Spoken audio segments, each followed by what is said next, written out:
ถ้าใครบ่เคยติดตามเฮาก็สิคิดว่าเฮานี่เกลือหัวห่านหลายเนาะเป็ดไก่เฮาตุยเด้งามเด้อิหยังสิเนาะที่จริงแล้วถ้าใครติดตามเฮาก็จะฮู้เนาะเฮาเกลือแหน่แดงแล้วก็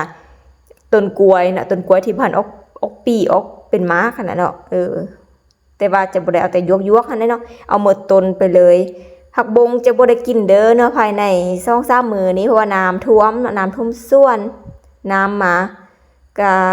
จะบ่ได้ไปเอาผักบงเนาะมันก็ลำบากแด้สินะก็จะได้เกลือแต่แหน่แดงแล้วก็ยกกล้วยแทนทุกคนแล้วก็จะมีมีหัวห่านยังป่นไปตุยดีงามเบิ่งแม้แต่สะอ่อนห่านตัวนี้ทุกคนตะกี้น่ะเอามาเลี้ยงพร้อมกันเนาะเป็ดกับห่านเนี่ยนะมันก็ลิ้นนำกันแล้วมันก็คือสิบ่สงสัยว่าเนาะว่าเขาเป็นห่านเขาเป็นเป็ดแต่ว่าตอนนี้น่าจะแยกกันออกก็ติเนาะแต่ยังบ่ทันแฮกปานอยู่เนาะติดแกรมขนาดเลยมื้อนี้เข้ามาไทยโฮมไทยยังซื่อๆมื้อนี้บ่ได้เกลือเองเพราะว่าพ่อกับแม่หันเกลือแต่เว้นๆเนาะเพิ่นเกลือแต่เว้นแล้วเฮามาบ่ทันก็จะได้มา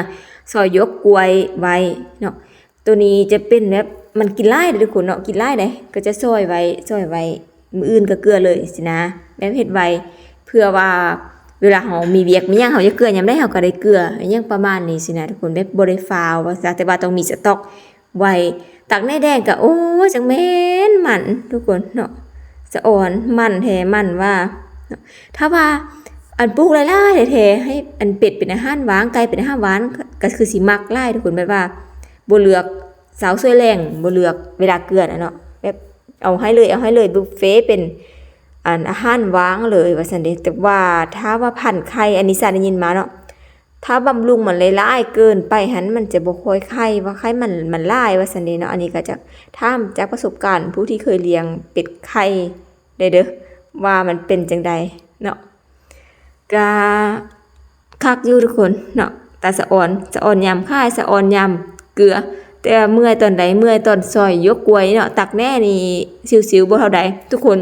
แน่แดงนี่มันบำบัดน้ำเสียได้เด้อคนมั้ยน้ำใส่กิ้งนึงได้นี่น่ะเนาะตอนเฮาขี้งัวใส่ไม้มันจะแบบน้ำขุ่นน้ำมองแต่ว่านี่ใส่แห้งเด้ต้นกล้วยแบบนี้เด้เฮานี่ไม่เฮ็ดสวนกล้วยปลูกกล้วยอยู่แล้วทุกคนเนาะก็จะเปลี่ยนมือกินกล้วยกินแหน่เนาะกินผักบงไปแต่ช่วงนี้คือว่าน้ำท่วมเนาะน้ำท่วมแล้วบ่สะดวกนะไปเอาผักบงหั่นน่ะก็จะได้กินแหน่แล้วก็ต้นกล้วยหันไปเนาะแล้วหัวอาหารนี่แม่นประหยัดแท้ๆประหยัดอีหลีเด้อทุกคนเนาะไผที่คืออยากเลี้ยงเป็ดเลี้ยงไก่ล่ะเห็นกำไรแท้ๆนะต้องแม่นนี้เนาะเลี้ยงแหน่ผักบงแล้วก็ต้นกล้วยเนาะเพื่อประหยัดต้นทุนแล้วก็เฮาจะได้กำไรเพิ่มขึ้นว่าซั่นซะจากน้อยได้หลายเนาะได้เป็นครึ่งพุ่นได้ทุกคน